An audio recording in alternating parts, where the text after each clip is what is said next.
Hola, ¿qué tal? Bienvenidos a este espacio abierto del módulo 4 de la primera semana. Este módulo se llama Textos y Visiones del Mundo. Bueno, me presento un poquito. Como ya vieron en la plataforma, mi nombre es Paulina Jiménez Ortiz. Ahí tienen mi correo. Yo estoy en la ciudad de Puebla y voy a estar siendo su asesora durante este módulo. Les pido, por favor, que se comuniquen conmigo en el mensajero o por correo entre semana. Y si es fin de semana, que se comuniquen por el correo, si es algo muy urgente, porque eso lo veo en el teléfono y bueno, puedo resolver si se necesita, ¿no? Ok. Bueno, pues este módulo es un poco la continuación del módulo anterior en el que empezaron a ver un poco de textos y empezaron a leer un poco. Este pues es un poco ya más literatura, por eso se llama Textos y Visiones del Mundo. El propósito es analizar textos y que ustedes produzcan algunos pequeños textos que consideren el contexto, eso ya lo veremos en un momento, para que ustedes puedan criticar de manera reflexiva e identificar la diversidad de visiones del mundo, ¿no? Y en esta unidad 1, que se llama Literatura, Arte y Expresión Comunicativa, los aprendizajes esperados son que ustedes lean textos literarios de forma analítica, es decir, no nada más leer por leer, sino analizar el texto, ya lo iremos viendo, reconocer características y diferencias en los textos y reconocer estos contextos de producción. Contrastar las visiones sobre el mundo mediante la analogía del contexto de la obra y del autor, identificar las preocupaciones individuales, sociales y artísticas del ser humano y valorar la calidad literaria de textos. Ok. Bueno, ustedes ya llevan 3 módulos en prepa en línea, entonces las reglas de la etiqueta ya se las saben, pero pues las repito. Hay que ser puntual, al iniciar la sesión siempre ingresar a Zoom con su nombre completo y el micrófono desactivado, evitar interrumpir, no decir comentarios ofensivos, respetar la postura de los compañeros, pedir la palabra levantando la mano, ser claro y cortés, si van a escribir en el chat que sea de acuerdo con las normas de ortografía y ser breve. Ok, bueno, entonces en esta semana 1 vamos a ver primero la forma de evaluación y entregas, que ustedes ya las conocen, pero bueno, para que vean y estemos de acuerdo. Y después los temas son lengua, lenguaje y habla, lenguaje literario y lenguaje cotidiano, lenguaje connotativo y denotativo, conceptos para llenar la tabla de obras literarias, que es la actividad integradora número 1, géneros literarios y, bueno, hablar más de las actividades integradoras. La evaluación, como ustedes saben, en las primeras 3 semanas hay 2 actividades integradoras. En la semana 4 está el proyecto integrador y hay un foro de integración, que es evaluable. En la semana 4 también está la autoevaluación y en la semana 2 y 4 van a trabajar las habilidades socioemocionales con su tutor y en las 4 semanas hay actividades en la plataforma que se califican automáticamente. Entonces recuerden que tienen que hacer todo esto para poder sacar la máxima calificación. Ahora, en cuanto a la evaluación por parte del asesor, bueno, recuerden que a partir del día y la hora en que suban su actividad de forma correcta a la plataforma, se tiene hasta 72 horas para evaluarla sin contar fines de semana. Entonces, por ejemplo, si entregan la actividad lunes o martes, se calificará en esa misma semana. Pero si le entregan miércoles, jueves, viernes, sábado, domingo, dependiendo del día, se puede ir hasta martes o miércoles de la semana siguiente. Entonces, nomás consideren esto. En cuanto a las extensiones, no tengo problema porque yo sé que todos tienen otras actividades, la casa, otro trabajo, los niños, el marido, la esposa, bueno. Entonces no tengo problema, pero siempre y cuando las pidan a tiempo. Recuerden que hay que pedirlas en la misma semana o a más tardar el lunes de la semana siguiente y que para el proyecto integrador no hay extensiones porque ya es el fin del módulo y hay que terminar, ¿no? Ok. El primer tema es esto de lenguaje, lengua y habla. En primera instancia parece que las tres cosas son lo mismo, pero no. Tienen sus diferencias bastante grandes. Para empezar, el lenguaje es universal, es la facultad que tiene el ser humano de comunicarse.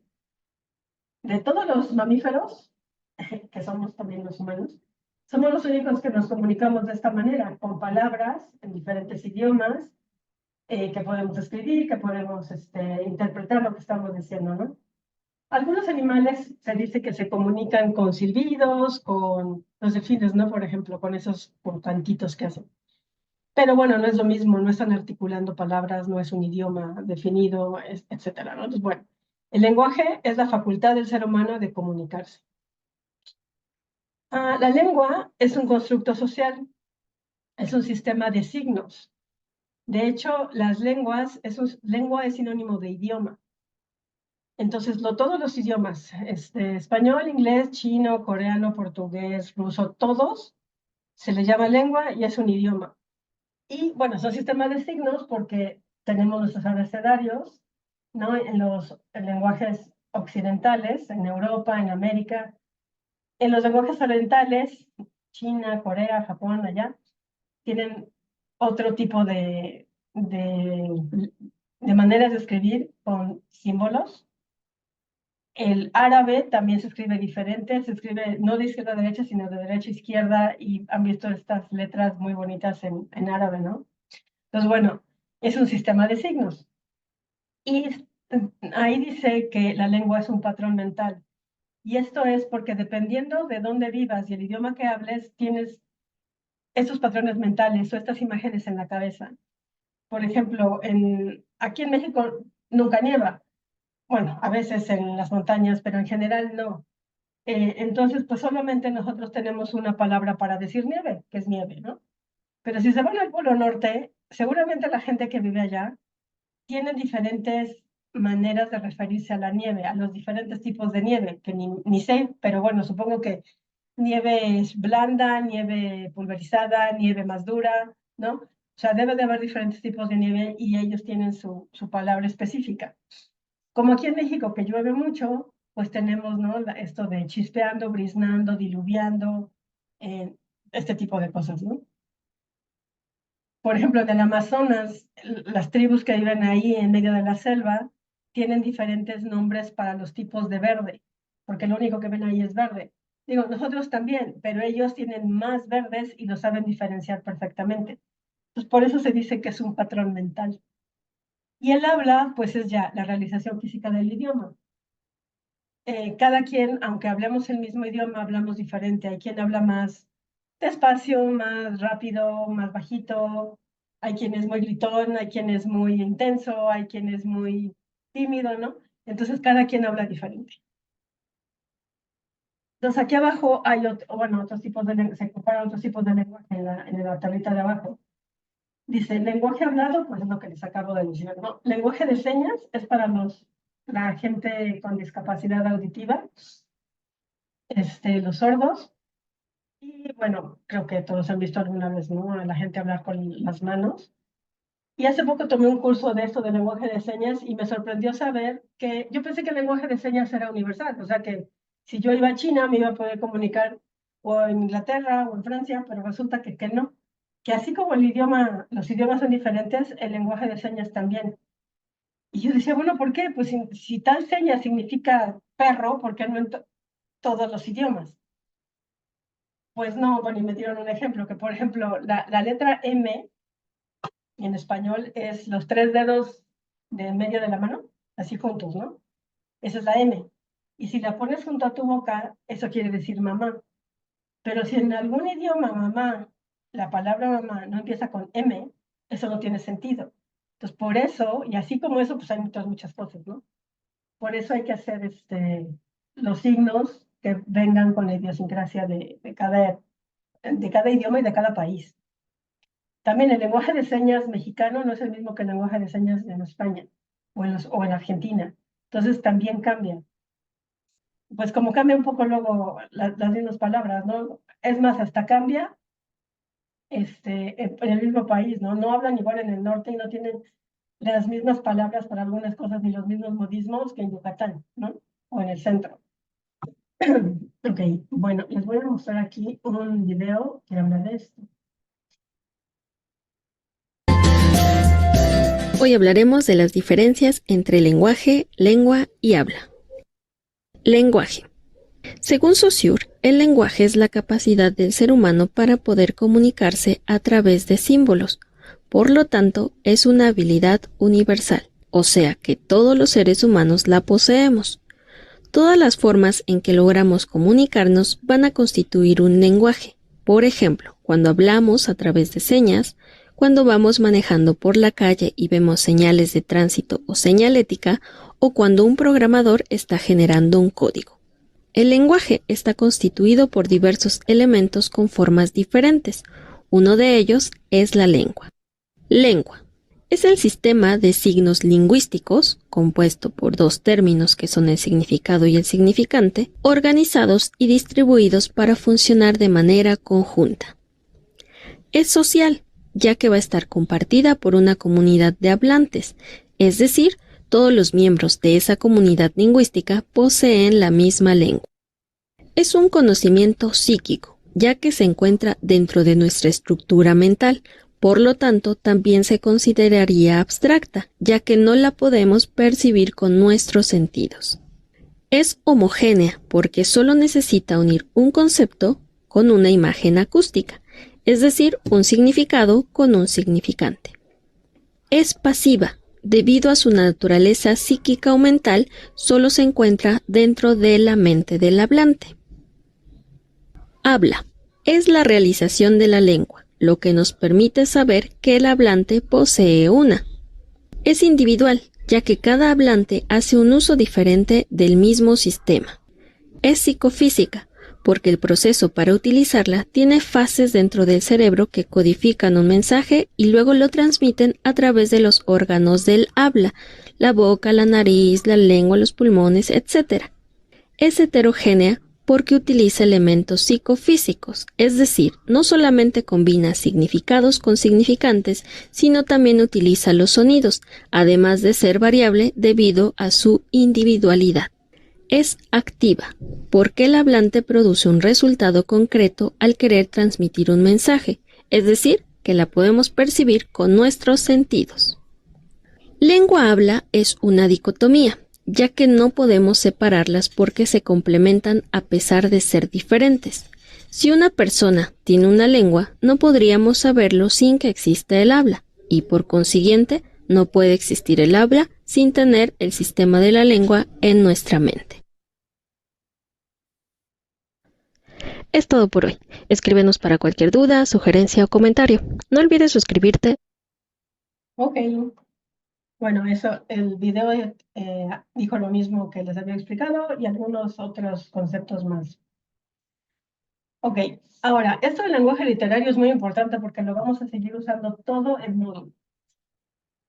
A ver, normalmente la lengua, que ya vimos que son los idiomas, sirve para transmitir información, pero también se puede usar para crear belleza.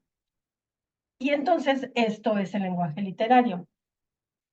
Por ejemplo, y bueno, con la diferencia con el lenguaje cotidiano es como lo que yo estoy haciendo ahorita. Hablamos así todos los días, cuando ustedes se levantan y saludan y preguntan qué hay de desayunar y les dicen, ay, pues huevos y fruta, y luego llegan al trabajo y empiezan a hablar con el jefe. Todo eso es el lenguaje cotidiano, el que usamos todos los días sin palabras demasiado elegantes, por decirlo así. Y el lenguaje literario tiene algunas características. Tienen una finalidad estética. Bueno, el lenguaje literario es el que se usa para escribir novelas, para escribir poemas, para escribir obras de teatro. Que si ustedes toman un libro y lo leen, pues no es como habla uno diario, ¿no? Ese es el lenguaje literario más refinado, más bonito, con palabras a veces más elegantes o difíciles o como les quieran llamar, pero que quieren crear belleza y esa es la finalidad estética. Que los textos literarios, libros, novelas, cuentos, obras de teatro, no necesariamente cumplen una finalidad práctica, sino estética. Las palabras no solo tienen un significado, sino que sugieren más de lo que expresan. Los textos literarios suelen convertir un hecho insignificante en algo bello y trascendental. Y en estos textos aparecen palabras dirigidas a la imaginación del lector y normalmente relacionadas con las sensaciones. No es lo mismo decir, ay, mira qué bonita flor, que en un lenguaje literario sería, y con los luceros de mi cara, o sea, los ojos, volteé hacia el inmenso jardín y vi una rosa, una rosa rozagante, una flor rozagante y hermosa de un color carmín, ¿no? O sea, dije lo mismo, pero uno es lenguaje cotidiano y el otro es un lenguaje literario, que está dirigido a crear belleza. Luego también tiene funciones lingüísticas. La intención artística del que escribe hace que la función lingüística predominante sea la poética. Esto de poética no necesariamente quiere decir que sea un poema o que esté escrito en verso, sino como lo que acabo de decir, la función poética es esta manera de crear belleza con las palabras, no necesariamente en verso. Ok, a ver, aquí hay... El lenguaje literario, otra definición puede ser, es jugar con el lenguaje para hacerlo bello. Por ejemplo, si yo digo, llovió muy fuerte ayer, pues eso es lenguaje cotidiano, pero si digo, llovió peor que en el diluvio universal, pues eso es literario, porque para empezar tenemos que saber qué pasó en el diluvio universal, ¿no? Ya cuando ve y todo eso, entonces sabemos que se inundó toda la tierra, 40 días, 40 noches, bueno. Entonces, es una manera poética, usando el lenguaje literario de decirlo, que ya ven que no está en verso, no es así se dice. Este luchador es muy fuerte, este luchador es como un Sansón, ¿no? Ya vemos que Sansón era muy fuerte y le cortaban el pelo y se le quitó la fuerza y esto, ¿no? Entonces, esto es jugar con el lenguaje para hacerlo más bello. Ese es el lenguaje literario en oposición al lenguaje cotidiano. Ahora, otra característica de los... todo esto les va a servir para la actividad integradora 1. Otra característica de los textos literarios es el fondo y la forma. Entonces, todos los textos, desde el poema más pequeño hasta un libro completo, hasta una obra de teatro, hasta un libro de 800 hojas, tienen dos elementos, fondo y forma. Esto es para la actividad integradora 2. Fondo es lo que se dice, o sea, el tema. Puede ser el amor, la mentira, la traición, la guerra, el odio, la paz, la comedia, ¿no? Un matrimonio, un nacimiento. O sea, ¿cuál es el tema?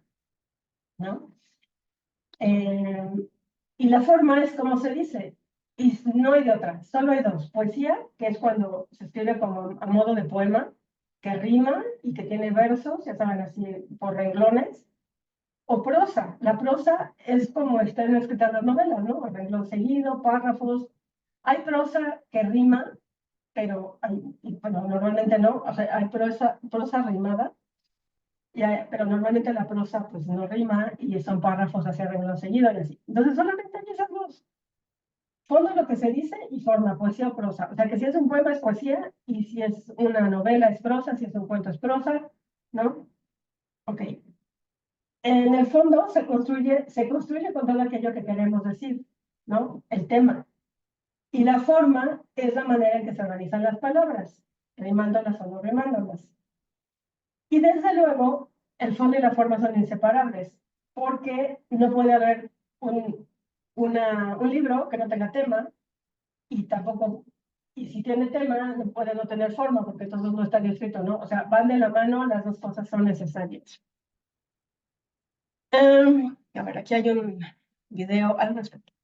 Que él está hablando del discurso oral, pero es lo mismo, un discurso oral puede tener forma y fondo, porque tiene un tema y puede estar dicho en verso o no, o en prosa, ¿no? Un discurso, para que sea eficiente y persuasivo, debe de cumplir por lo menos con 3 características.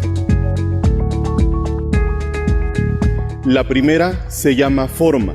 Esta consiste en que cuando estés desarrollando tu discurso, utilices diferentes herramientas literarias como pueden ser metáforas, frases célebres o todos aquellos elementos que te permitan darle un manto de belleza a tu discurso para que resulte agradable a los oídos de tu público.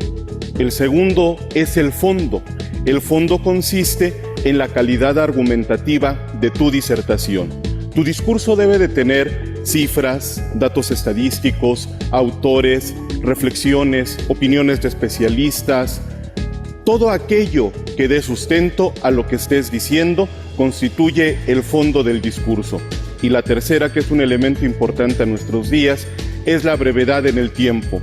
Yo sostengo que en nuestros tiempos, oratoria debe de ser el arte de decir mucho hablando poco. Esto significa que si hablas demasiado tiempo, el público terminará cansándose, pero si también eres demasiado breve, seguramente quedarán con la incógnita de por qué no continuaste compartiendo tu disertación. Entonces, cuando en tu discurso tú conjugas la forma, que es la belleza, el fondo, que es la argumentación, y la brevedad en el tiempo para ser directo y contundente en tu mensaje, estarás desarrollando un discurso que será altamente persuasivo ante tu audiencia. Ok, bueno, como vieron, él habló de un discurso, pero es lo mismo. Un discurso oral o escrito tiene fondo y forma.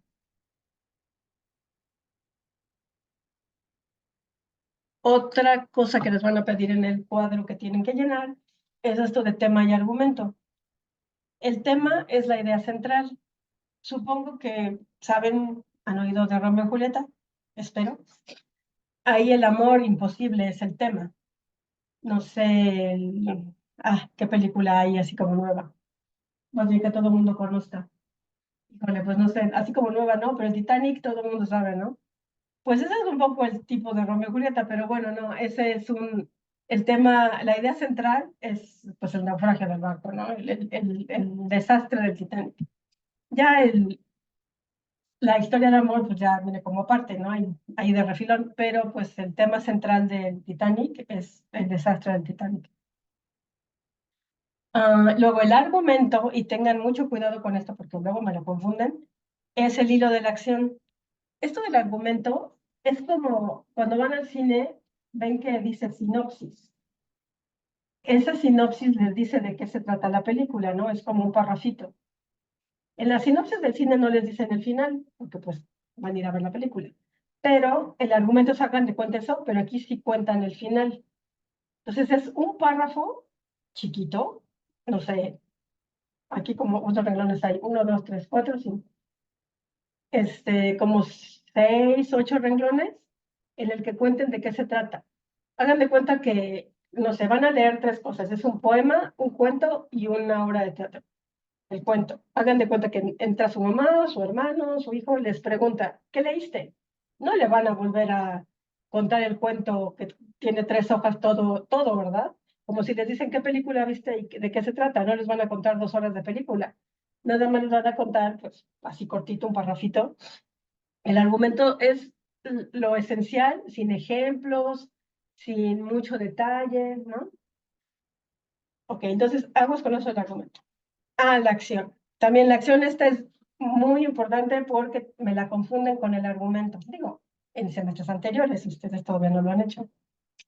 A ver, la acción tiene 3 partes. Exposición, nudo y desenlace. Esto también está en la plataforma, es la información que viene ahí también.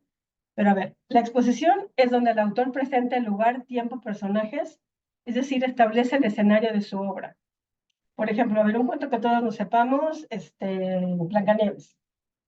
Entonces, el lugar, pues, en el primer capítulo o al principio del cuento, va a decir, ay, había una vez en un bosque lejano. Bueno, pues ese es el lugar. El tiempo en ese cuento no lo sabemos muy bien, pero a lo mejor en un libro o algo dice, allá por el año 1800 o en el siglo XIX o cosas así, ¿no? Bueno, entonces en Blancanieves suponemos que es hace muchos años. Entonces, en un bosque hace muchos años vivía un rey con su hija, la madrastra, y en el bosque había enanitos y muchos animales, ¿no? Y esos son los personajes. Después el nudo es la parte más emocionante del relato. que puede ser un asesinato, un romance, un robo, un nacimiento, un matrimonio, se encontró el tesoro, se hundió el barco, ¿no? Aquí en Blancanieves, pues sería cuando el príncipe va y le da el beso a Blancanieves y la despierta, ¿no? Porque ya, pues ya se había muerto, según esto, bueno, no estaba muerta, estaba dormida, y el beso de amor la despertó. Esa es la parte más emocionante, ¿no? Y el desenlace es donde todo se resuelve. Ya al final del cuento vemos cómo la bruja la persiguen y se cae al precipicio y se muere y vivieron felices para siempre. Entonces la acción esto tiene tres partes. Es muy parecida al argumento, nada más que en el cuadro, por favor, lo separan, ponen exposición, tal cosa, nudo, tal cosa, desenlace, tal cosa. Entonces lo van separando. A ver, aquí también tengo un video que habla no solo de la acción, sino en general más de los textos narrativos. Clases particulares en Ávila por Miguel Fernández Collado. Hola a todos y bienvenidos al canal. Hoy vamos a ver la asignatura de lengua. Y por cierto, suscríbete y dale like al vídeo si te ha gustado o te ha servido. Hoy vamos a ver los textos narrativos. Y después de este vídeo vais a sacar un 10. Primero vamos a definir qué es un texto narrativo. Los textos narrativos son las obras en las que un narrador cuenta unos hechos que le suceden a unos personajes. Los textos narrativos tienen 4 elementos. El primero de ellos es el narrador, que es quien cuenta la historia. El segundo, los personajes, que son los que intervienen en la historia narrada. El personaje principal se llama protagonista. Tercer elemento, y no menos importante, la acción, que es el conjunto de acontecimientos que se narran. A veces la acción se divide en varias partes llamadas episodios. Y por último, el marco narrativo, que es el lugar y el tiempo en el que se desarrolla la acción. Los textos narrativos se dividen en 3 partes, y esta es su estructura. La primera de ellas, la introducción. En la introducción se presentan los personajes, el lugar y el principio de la acción.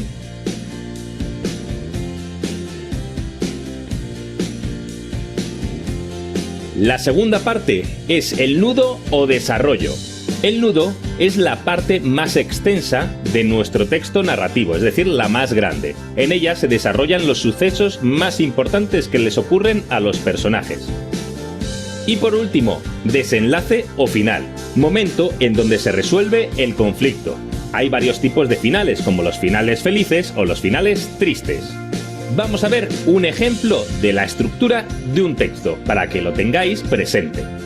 Una rana y un escorpión se conocen en la orilla de un río. Introducción. El escorpión pide a la rana cruzar al otro lado del río, pero la rana desconfía. Nudo. Y por último, finalmente la rana accede y ambos cruzan el río sanos y salvos. Desenlace o final. Aquí os dejo un texto para que veáis su estructura y para que analicéis sus elementos.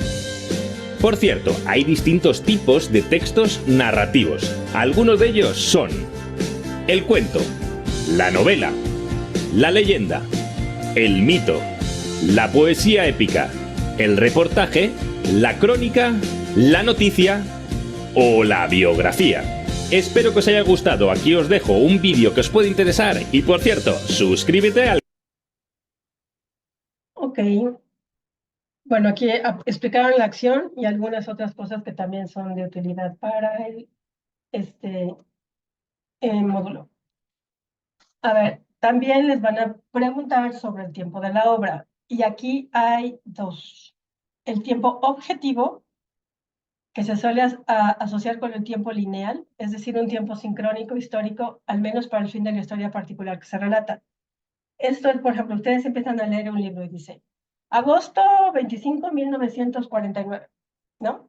Y el siguiente capítulo dice, septiembre 30 de septiembre 1945. O sea, ahí ven que la historia se va desarrollando pues de la manera que el tiempo corre normalmente, ¿no? O también dice, ayer hicimos no sé qué, pero estamos planeando ir mañana a no sé dónde. Bueno, Aunque no haya fechas específicas, pero se habla de ayer, de hoy, de las horas, hoy a las 3 de la tarde tal cosa, ¿no? Porque mañana. Y entonces es el tiempo normal que transcurre, perdón, desde ahorita hacia adelante, ¿no? Y el tiempo subjetivo pertenece a la esfera personal, es decir, de los sujetos o personajes de la historia. Cada uno de los distintos personajes puede ir llevando una medida de tiempo por el tiempo presente o en sus recuerdos, retrospectivo.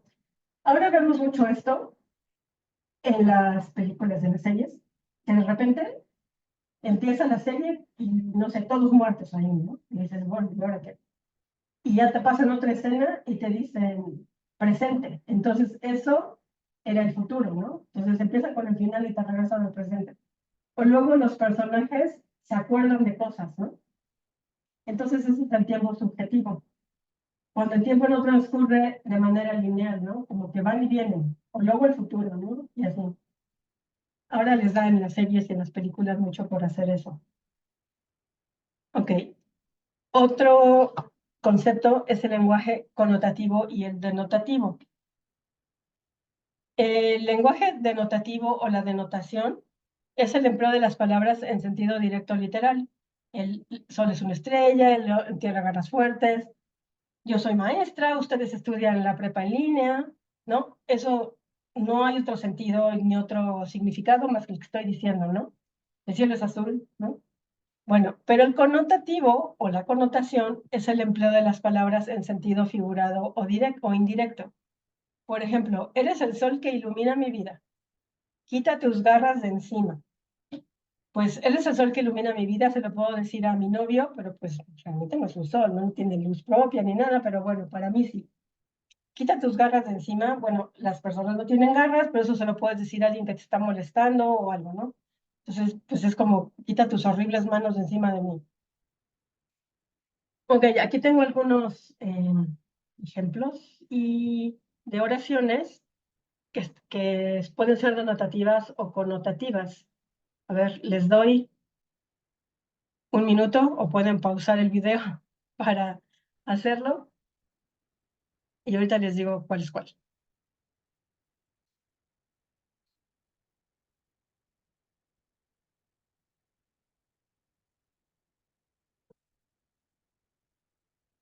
Ok, estás en la luna, pues eso no es literal, entonces es connotativo. ¿Qué amable eres? Denotativo. La clase estuvo interesante, denotativo. Tuyo es mi corazón, connotativo, porque ni modo que se los demos, pues nos morimos. Mi prima está enferma, denotativo. Dame una mano, connotativo, porque lo que están pidiendo es ayuda, no que nos cortemos la mano y se las demos. Ayer compramos un automóvil, denotativo. Espérame que voy volando, connotativo, porque lo que queremos decir es que vamos rápido, pero nadie puede volar. Perro que ladra no muerde. Bueno, este es un dicho muy mexicano que si lo tomamos literal, pues sí, que los perros no muerden, ¿no? Eso sería denotativo, si están ladrando, porque... Pero lo que queremos decir es que el que habla mucho, la verdad es que no sé nada, entonces sería connotativo. Y me costó un ojo de la cara, también es connotativo.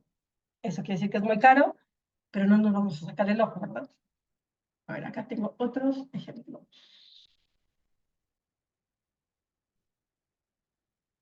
Significado.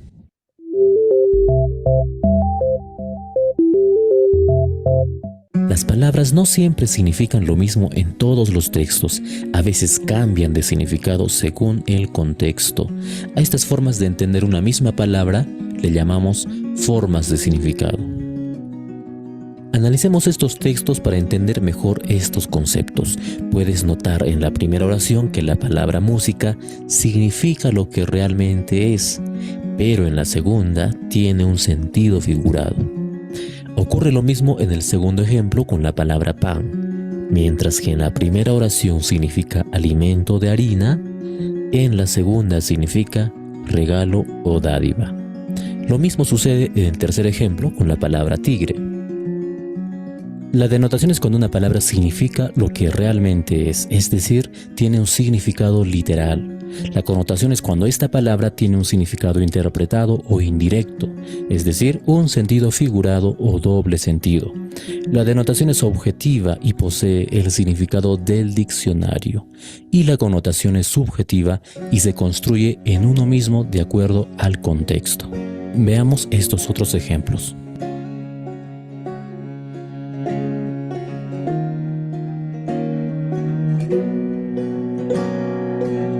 La connotación se presenta frecuentemente en los textos literarios, sobre todo en la poesía. Pero no solo se produce en el lenguaje verbal, sino también en las imágenes, ya que éstas poseen significado y también pueden tener doble sentido o significado connotativo. En esta imagen los cigarrillos aluden al humo contaminante de una fábrica e incluso a la destrucción orgánica, y se interpreta que son equivalentes. Podemos encontrar connotación en el lenguaje publicitario y funciona para incorporar significados subjetivos y emocionales, incluso transmiten valores o pautas sociales. Es necesario ver los textos audiovisuales o publicitarios desde una perspectiva crítica, ya que en segundo plano o plano connotativo transmiten mensajes en medios masivos. Requieren incluso un análisis semiótico, que es un estudio más profundo de los significados. Gracias por ver este video. Si te ayudó, puedes darle like y suscribirte a este canal. Ok. Bueno, pues continuamos. Eso también es muy importante. Los géneros literarios, vamos a estar hablando también de ellos todo el módulo. Y son 3: poesía, narrativa y drama. La poesía, bueno, creo que se queda claro, pues es todos los poemas. Es una composición literaria que se concibe como expresión artística de la belleza por medio de la palabra, en especial aquella que está sujeta a la medida y cadencia del verso. El género poético o lírico, también se llama lírico, se distingue de otros géneros por transmitir sentimientos, emociones y pensamientos. Digo, ya en estas modernidades de ahora hay poesías de todo tipo, pero generalmente se asocia la poesía con los sentimientos y las emociones. También ahora ya hay poesías de protesta y de cosas así más intensas. Pero bueno, normalmente, y siguen siendo emociones, ¿no? Y sentimientos, pero bueno. Entonces, esta es la poesía, género lírico o poesía. Luego está la narrativa, rama de la literatura que muestra algún relato que puede ser ficticio o de no ficción, cuento, novela, guiones cinematográficos, etc. Y generalmente están escritos en prosa, perdón. Estos son, sí, todos los cuentos, todas las novelas. Los guiones cinematográficos, un guión, pues es como la película, el libro, ¿no? Así todo escrito así en prosa. Y como ya les decía, bueno, la narrativa no son versos, puede ser prosa rimada, pero no versos así cortitos, sino párrafos completos. Y el drama, en realidad, esto del drama es el género dramático que se refiere al teatro. Pero no necesariamente las obras dramáticas son dramáticas, es decir, tristes, horribles, una cosa muy fea que haya pasado, ¿no? Se le llama así al género, ¿no? Género literario dramático. Y las obras de teatro dramáticas pueden ser comedias, históricas, informativas, dramáticas sí también, o sea, tristes, ¿no? Y normalmente pues representa algún episodio o conflicto de la vida de los seres humanos. Sus rasgos más característicos son el uso del diálogo y que no hay figura del narrador. Más comúnmente se asocia el género dramático con el teatro y las artes escénicas. Pero bueno, también puede hablarse de drama en obras literarias, cinematográficas u otras. Pero sí, normalmente, y lo que vamos a estar utilizando aquí, es el género dramático, es el teatro.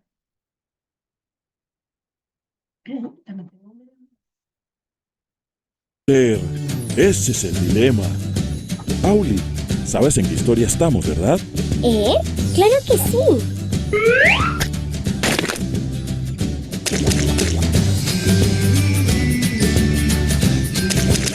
Los géneros literarios son agrupaciones que usamos para clasificar las obras literarias que existen. Yo les traje distintos textos para que ustedes puedan clasificarlos como mejor les parece. Después vemos qué criterios utilizaron. Para mí Caperucita Roja y La Liebre y la Tortuga van juntos porque son cuentos. Un género literario es el género narrativo. La prosa es la forma en la que está escrita. ¿Y qué es la prosa? Es la escritura toda seguida. No es como la poesía que baja de renglón, aunque este no haya terminado. ¿Entiendes, Maiko? Sí, entonces otro grupo que se puede hacer con los libros es de poesías. Excelente. Allí tenemos otro género literario. ¿Encontraron algo en común con estos dos libros que han quedado sin agrupar? Ya lo sé. Son las dos obras de teatro. Mi mamá me llevó a ver una obra de teatro, pero la verdad es que no sabía que también se leía. Pensaba que solamente se miraba. Las obras de teatro suelen representarse, pero el guión de la representación está escrito. Yo quiero leer uno de esos libros. ¿Me lo presta? Por supuesto.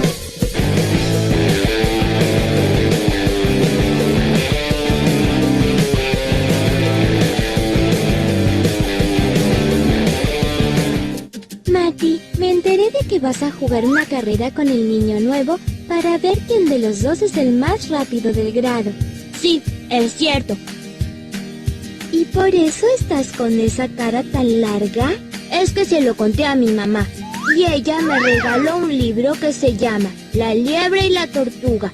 Y eso me hizo sentir peor. Piensa que soy lento como una tortuga. Es una fábula. Las fábulas son esos cuentos que tienen como protagonistas animales. Son animales que piensan, actúan, hablan, que se comportan como humanos. Seguro que tiene una moraleja que te servirá. De cada moraleja tenemos mucho que aprender. Mejor me voy a leer La Liebre y la Tortuga para ver si la moraleja en este caso es buena para mí.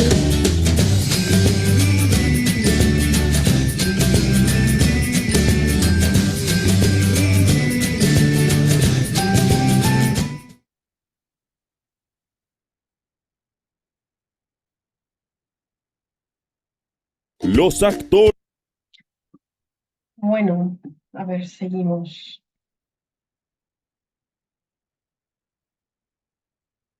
Ok, hasta aquí fueron todos los conceptos que hay que saber para poder hacer las actividades integradoras.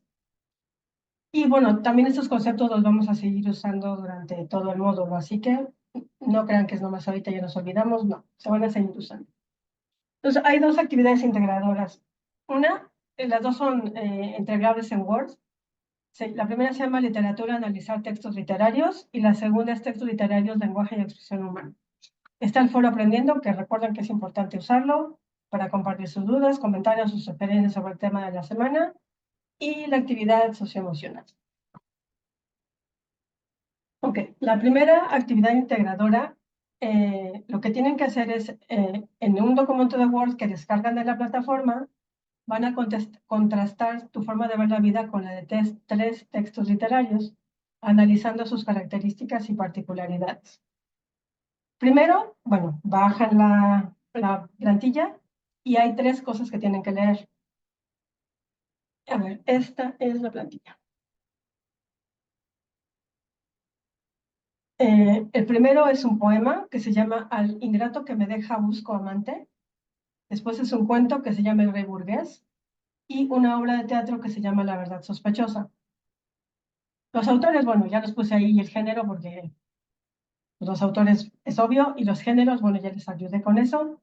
Sor Juana Inés es la autora de la poesía, de Al ingrato que me deja busco amante. Ese título es así, aunque me pegues pero no me dejes, es una cosa así. El rey burgués es un cuento, por eso es narrativa, y este cuento, pues ya lo verán, tiene como 2 o 3 páginas y está escrito en un lenguaje muy literario. Esto me refiero que tiene palabras muy rimbombantes. Pero bueno, léanlo, y yo sé que muchas palabras igual no las van a saber, pero pues búscalas en el diccionario porque está interesante conocerlas, ¿no? Y para que entiendan bien el cuento. Y La verdad sospechosa es una obra de teatro de Juan Ruiz de Alarcón.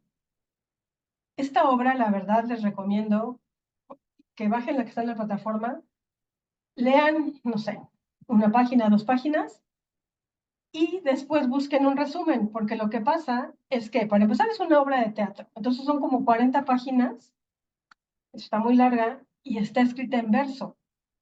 Y además son diálogos y además tiene palabras como en español antiguo. Entonces está difícil de leer. Lean un poquito nada más para que se den idea de pues, cómo era la obra original y después busquen un resumen, porque si no es demasiado leer y para algo que no tiene mucho caso. Bueno, después les piden cuál es el contexto sociohistórico y cultural de la obra y cuál es el contexto del autor. Son dos cosas diferentes. El contexto del autor es básicamente la biografía del autor, ¿no? Cuándo nació, dónde nació, qué estudió, qué hizo, dónde vivió, esto, ¿no? Esto pues lo sacan de cualquier, de internet, de cualquier diccionario, biografía del autor. Recuerden que este es un cuadro, no es para que me escriban páginas y páginas. Tienen que resumir, o sea, máximo de cada respuesta, por ejemplo, esto de los contextos, a lo mejor unos 6, 8 renglones, no más, porque si no se hace una tabla enorme. Y ese no es el chiste. El chiste de una tabla es resumir y tener todo en un espacio pequeño y todo resumida la información, ¿no? Y ahora, el contexto sociohistórico y cultural de la obra. Eso es, ¿qué pasaba en el mundo, en el país donde estaba el autor, cuando escribió la obra?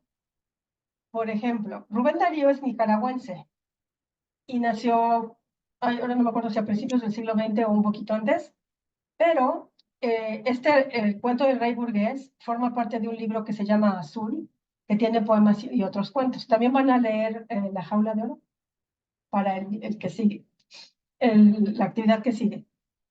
Entonces, este cuento, aunque él era nicaragüense, se fue a vivir a Chile después de la Segunda Guerra Mundial. Y en esa época en Chile, mucha gente de Europa se había ido a vivir ahí, pues huyendo de la guerra, ¿no?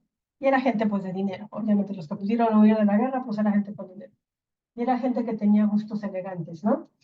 Entonces, Rubén Darío escribió este tipo de poema, digo, porque los escritores escriben porque quieren, pero pues tienen que comer, ¿verdad? Si eso es a lo que se dedican, entonces pues tienen que vender libros. Entonces, para poder vender sus libros a ese público que había en ese entonces en Chile, como en los años 50, pues tuvo que escribir de esta manera muy rimbombante y garigoleada para que la gente que vivía ahí lo comprara. Entonces, ese es el contexto sociohistórico y cultural de la obra. Rubén Darío estaba en Chile, los europeos querían este tipo de obras, con lenguaje más literario, y entonces por eso, ¿no? Entonces, eso es lo que tienen que escribir. Ok, ¿cuál es la intención del autor? ¿Para qué escribe el autor? Para informar, para divertir, para educar, para, no sé. Es simplemente, esa respuesta es corta. Por ejemplo, Rey Burgués, pues es para entretener, porque son poemas y cuentos. Entonces, la intención del autor de Rey Burgués es para entretener al público. ¿Cuál es el argumento? Eso ya se los expliqué. ¿De qué se trata? También cortito, 6, 8 renglones, ¿no? ¿Cuál es el tema? Pues ¿de qué trata? El Rey Burgués trata es de un rey que como que vive en su palacio y no, ese sería el argumento, ¿no? Y no tiene idea de lo que pasa afuera. Y luego un mendigo va y le pide que le dé de comer y pues el rey se muestra muy soberbio y lo deja morirse de hambre, más bien de frío. Entonces es pues como el tema la soberbia y la desigualdad de clases sociales, una cosa así, ¿no? Luego la acción fue lo que ya les expliqué, ay, nudo y desenlace, se me fue la primera. Exposición, nudo y desenlace, ¿no? El tiempo de la obra es esto, subjetivo u objetivo, dependiendo cómo esté escrito. El espacio de la obra, donde se escribió, México, Chile, la verdad sospechosa creo que la escribieron en España. Y los personajes, bueno, pues esos tienen que buscarlo ahí. A la hora que lo lean, pues los van a ir viendo y ya los escriben. Esto es lo que tienen que sacar como información pues de internet o de las mismas obras. Y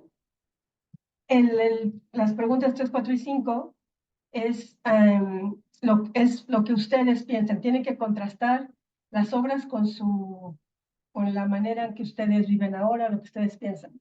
Bueno, la primera es cómo se relaciona el contexto de cada autor y su obra con el mensaje que transmiten. Pues por eso, hagan de cuenta, el de Rubén Darío, el contexto de cada autor y su obra, pues es que Rubén Darío se tuvo que ir a vivir a Chile, y el mensaje es esto, que una sociedad que estaba desplazada de Europa y quería como retomar todo lo que había en Europa de elegancia y así, ¿no? Luego, redacta un comentario en el que contrastes las formas de transmitir el mensaje de cada autor, considerando los elementos que identificaste en el cuadro. O sea, lo mismo, pero relacionando todo lo demás. Y lo último, contrasta la forma de vida de estos textos con la tuya y toma en cuenta la época en la que vives y la época en la que se escribieron los textos. Porque, por ejemplo, el de Sor Juana se escribió en el siglo XVI, y bueno, creo que todos han oído hablar de Sor Juana, que era una monja, bueno, era mujer, era monja, vivía en el siglo XVI, en el siglo que las mujeres no podían hacer nada, casi que ni iban a la escuela, no sabían leer y escribir muchas de ellas, y bueno, y Sor Juana escribía pues este poema, ¿no? De que al que ingrato me busca, al que ingrato me deja lo busco amante, pues es así medio revolucionario, ¿no? Para la época, y una mujer y una monja. Entonces, bueno, ¿qué pasaba, no? También los de Rubén Darío ya les expliqué. Y Juan Ruiz de Alarcón, él nació en Tasco, en México, pero se fue a vivir a España, también en el Siglo de Oro, y bueno, ya no les cuento más, ahí lo ven en su biografía. O sea, ¿qué pasaba, no? ¿Por qué escribían como escribían? ¿Okay? Esa era la primera actividad. Esa está un poco más, como laboriosa, ¿no? Porque tienen que buscar datos. La segunda actividad se llama Textos literarios, lenguaje y expresión humana. Aquí tienen que comparar la forma en que se abordan las preocupaciones individuales y artísticas, además del lenguaje utilizado en los textos. Primero van a leer el cuento en prosa de Rubén Darío, La canción del oro. Así es lo que les dije en la jaula, ¿verdad? ¿No? Es La canción del oro, que forma parte del mismo libro de Rey Burgués. Y hay un poema que se llama El perro y el cocodrilo de Félix María Samaniego. Aquí son dos cosas. Bueno, descargan el archivo y la primera parte es muy fácil porque en realidad no hay respuestas ni buenas ni malas, porque les están preguntando de la canción de oro de Rubén Darío. ¿Qué aprendiste? Pues cada quien va a aprender cosas diferentes, ¿no? Identifican problemáticas de la vida real, de ahora. ¿Qué opinas sobre el lenguaje que utiliza el autor? Y tiene que decir por qué. ¿Consideras que el lenguaje que se usa en el texto facilita o complica su comprensión? ¿Por qué? ¿Y consideras que el lenguaje literario es una forma de expresión artística? ¿Y por qué? Entonces aquí es lo que ustedes consideran y lo que ustedes saben y lo que ustedes entendieron al leer el cuento, ¿no? Esa segunda parte sí hay que tenerle un poco más de cuidado porque dice, esto es sobre el poema, El perro y el cocodrilo, que es muy cortito. En el cuadro de abajo redacta con tus propias palabras, 5 y 10 líneas, no me hagan hojas y hojas, la trama del texto, como si se la contaras a algún amigo familiar. Esto también es el argumento. Me van a decir, ah, pues se trata de un perro que caminaba a la orilla del río y entonces llegó el cocodrilo, así, ¿no? Así con el lenguaje cotidiano. Y ahora, lo mismo que dijeron arriba, lo van a tratar de decir el lenguaje literario. Digo, ya sé que no somos escritores, pero sí pueden decir, y un hermoso día, un soleado y hermoso día, caminaba junto al caudaloso río un bello ejemplar canino, ¿no? Ahí está el lenguaje literario. Entonces, cosas de ti. No es poesía ninguno de los dos, porque pues si no somos escritores, menos poetas. Y bueno, nada más es escribir el cuentito con lenguaje cotidiano y con lenguaje literario, lo mejor que se puede. Acuérdense aquí, dice, en los textos que redactaste, ¿cuál es el fondo y cuál es la forma? Fondo es el tema y la forma es prosa o poesía. Entonces, de lo que ustedes hayan hecho, ¿y qué tipo de lenguaje te gustó más? Cotidiano literario. O sea, también esto es de cada quien, ¿no? Ok. Pues esos son todos los temas. Como conclusión, les recuerdo que estos son los temas que se vieron: lenguaje literario y cotidiano, las diferencias, lenguaje connotativo y denotativo, también las diferencias. Les di todos los conceptos que se necesitan para llenar la tabla. Recuerden no extenderse mucho. Y hablamos también de los géneros literarios: poesía o lírica, narrativa y drama. Que el drama, recuerden que es el teatro, el género dramático, que no necesariamente es dramático, puede ser cómico, triste, melancólico, histórico, ¿no? Ok. Como adelanto de la semana 2, se va a volver a hablar un poco de esto del lenguaje, lengua y habla. Vamos a hablar de la literatura de ficción y de no ficción, mundos ficticios y posibles, movimientos literarios, el sentido de vida y la literatura en México.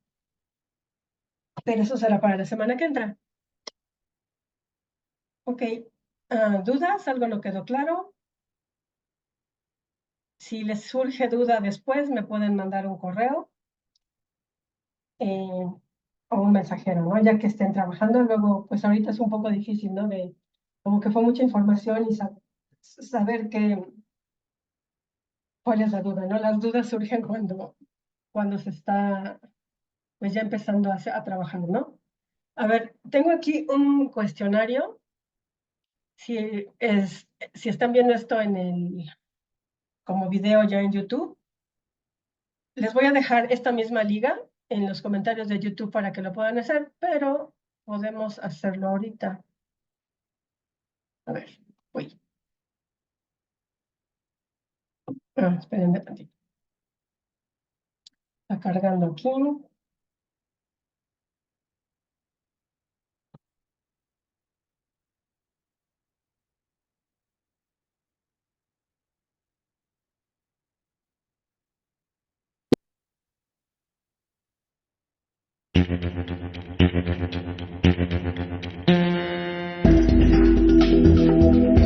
Los siguientes textos, ¿cuál es un texto literario? Ustedes les salen su teléfono.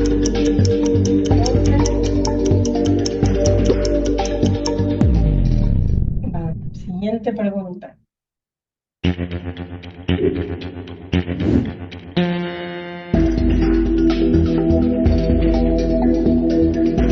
Los siguientes textos, ¿cuál pertenece al grupo de textos no literarios?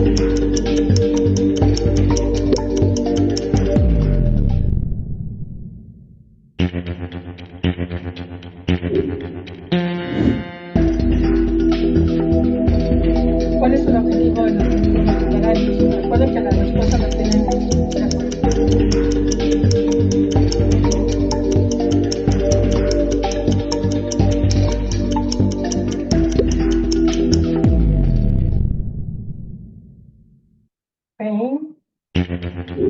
Y no digo las respuestas para que los que lo hagan después lo pueden ver. Producciones ficticias que tienen un interés técnico para alcanzar el interés del lector.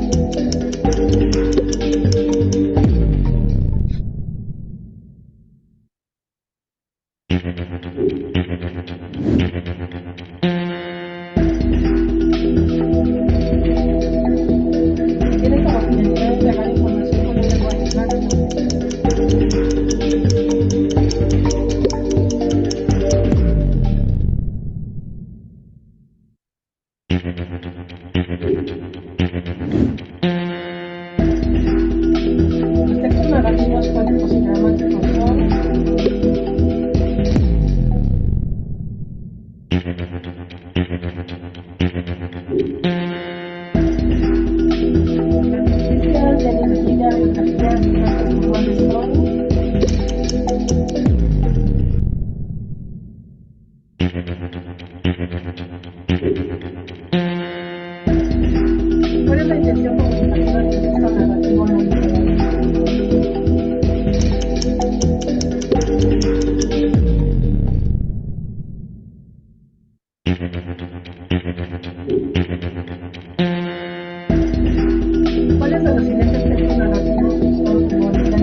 ¿Cómo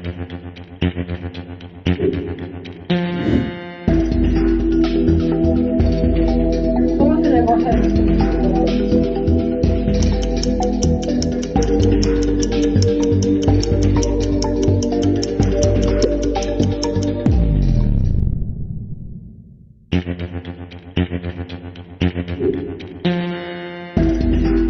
La acción de los textos literarios se compone de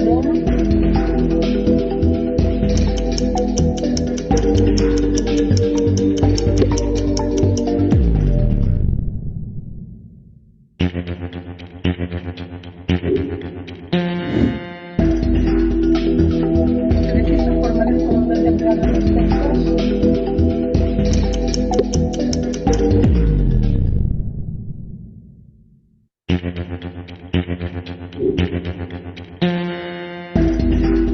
Tipo de texto narrativo que se caracteriza por emplear la autenticidad, la veracidad y ilustrar hechos literarios.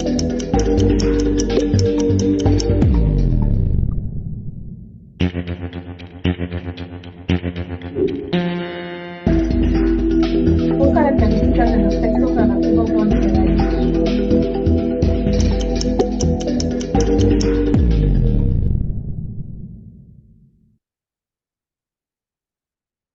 Ok, pues esas eran las 16 preguntas.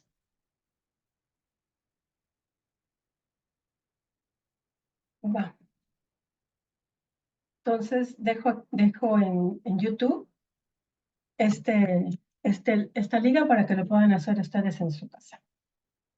Pues muchas gracias. Esto es todo de mi parte. Espero que haya quedado todo claro. Si no, pues como les digo, me mandan correo y nos estamos viendo en la próxima sesión. Muchas gracias.